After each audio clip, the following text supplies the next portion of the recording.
It may seem like I've extrapolated there a bit. Actually, I've only peeked ahead at another prophetic text. And it shall come to pass that everyone who is left of all the nations which came against Jerusalem shall go up from year to year to worship the King, Yahweh of hosts, and to keep the Feast of Tabernacles. And it shall be that whichever of the families of the earth do not come up to Jerusalem to worship the King, Yahweh of hosts, on them will be no rain. If the family of Egypt will not come up and enter in, they shall have no rain. They shall receive the plague with which Yahweh strikes the nations who do not come up to keep the Feast of Tabernacles. This shall be the punishment of Egypt, and the punishment of all the nations that do not come to keep the Feast of Tabernacles. Zechariah 14:16 through 19. Moses told us that the feast would be celebrated forever in your generations, which extends throughout the entire millennium. Now we see that attending the feast in Jerusalem every year will be a requirement not just for Israel, but for all the nations who went to war against her and the Messiah during the tribulation, which, unless I'm mistaken, means virtually all of them. That's going to make for one crowded city for a week every fall. It could be, however, that keeping the feast will be required only in the broader sense, the recognition and worship of the King, Yahshua. Perhaps only national representatives will be required to attend the feast, since the passage refers to families and mentions Egypt as an example of one. At any rate, the bottom line is abundantly clear. Anything less than total reverence for Yahshua will not be tolerated. The penalty for this hypothetical lack of respect is spelled out. They shall have no rain. Egypt is singled out as an example. It isn't specifically predicted that Egypt will rebel, only that if they do, the punishment will be the plague of drought. You'd think that after living through 3.5 years of drought under the two witnesses, the folks entering the millennium would do anything to avoid any more of that. Besides, Isaiah, as we have seen, foresees a bright future for Egypt, one in which Yahweh says, "Blessed is Egypt, my people," Isaiah 19:25. On the other hand, a millennium is a long time. Egypt might comply only to rebel later. 3 times a year, Levitical law required every Israelite male to go and worship in the place where Yahweh chooses. Jerusalem, the permanent location, though chosen by Yahweh in Abraham's time, wasn't specified as the place until later, since the Israelites didn't occupy the city until the time of David. These 3 events were, 1. In the spring at the Feast of Passover Unleavened Bread, 2. 7 weeks later at Pentecost, and 3 in the autumn at the Feast of Tabernacles. This is the only feast of the 7 that becomes a statute for the Gentiles as well as the Jews when the Messiah assumes the throne of the earth. And when the first coming of Emmanuel, God with us, the final coming represents a period of time when God will personally live among men, this time to rule over a perfect worldwide kingdom of kingdoms, comprised of Israel and the Gentile nations alike, for 1,000 years. Not surprisingly, the Bible has a great deal to say about this millennium, although we'll have to save much of it for later. Right now, we're focused on job number 1, judgment, purification, cleansing. God won't move into a filthy house, and the old tenant left the place a mess. I don't think Satan's going to get his security deposit back.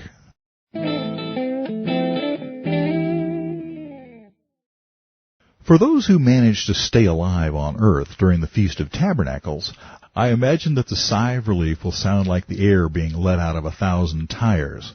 After 7 long years of carnage, minus a few months of false hope at the very beginning, the world will be universally glad to have seen the last of the Antichrist. Even those who bought into his lies will be relieved that he's gone.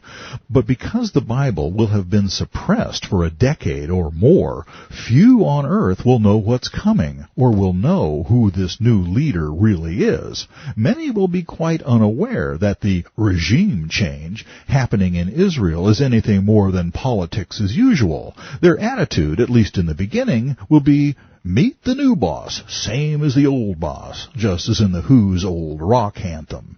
They'll pray that we won't get fooled again, as if their opinion had anything to do with it. It will dawn on them slowly but surely that this new leader reigns not because he's won a battle or even a popularity contest, but because he's God in the flesh. There will be other tribulation survivors who have some idea, however imperfect, of the nature of this new kingdom. It was for them, as much as for church-age Christians, that Peter wrote, "But the end of all things is at hand. Therefore be serious and watchful in your prayers.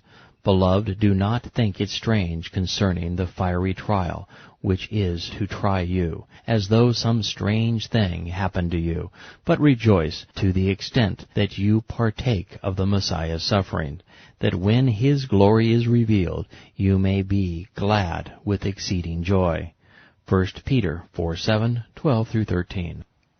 Those who died in Christ or were taken in the rapture will already have been rejoicing for quite some time, but those living through the tribulation will have precious little to rejoice about until his glory is revealed at the Day of Atonement.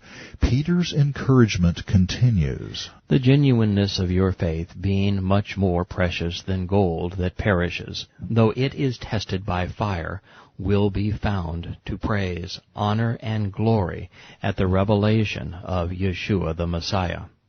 1 Peter 1:7.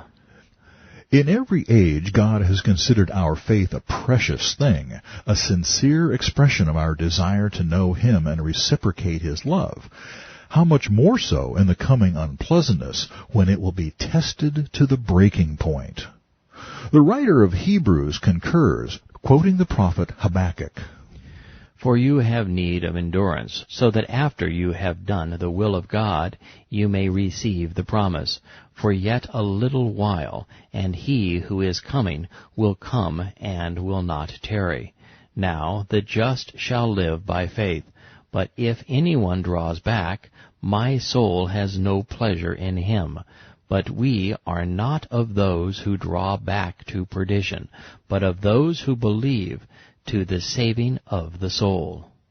Hebrews 10:36 through 39.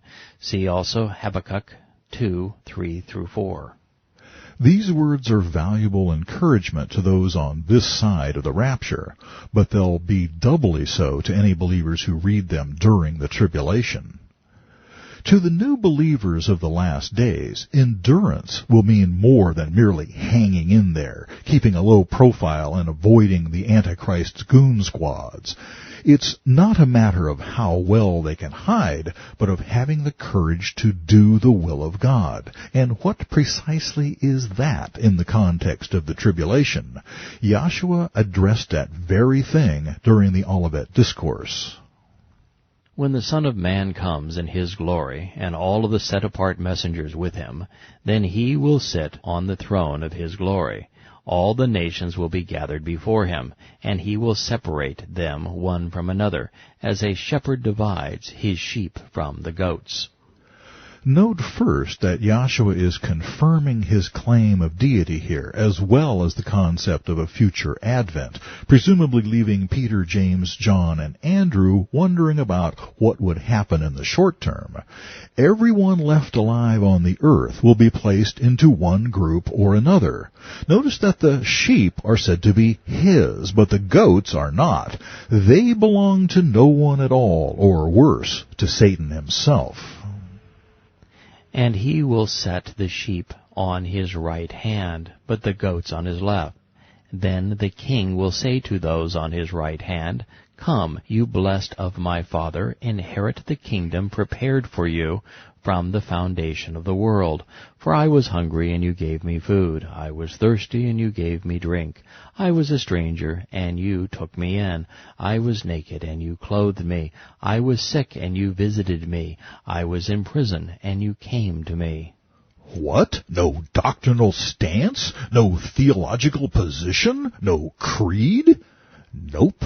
During the dark times leading up to this, precise biblical truth will be hard to come by. The Scriptures will be considered by those in power to be dangerous and inflammatory writings and will be suppressed, probably, give this a speculation factor of 4, declared illegal.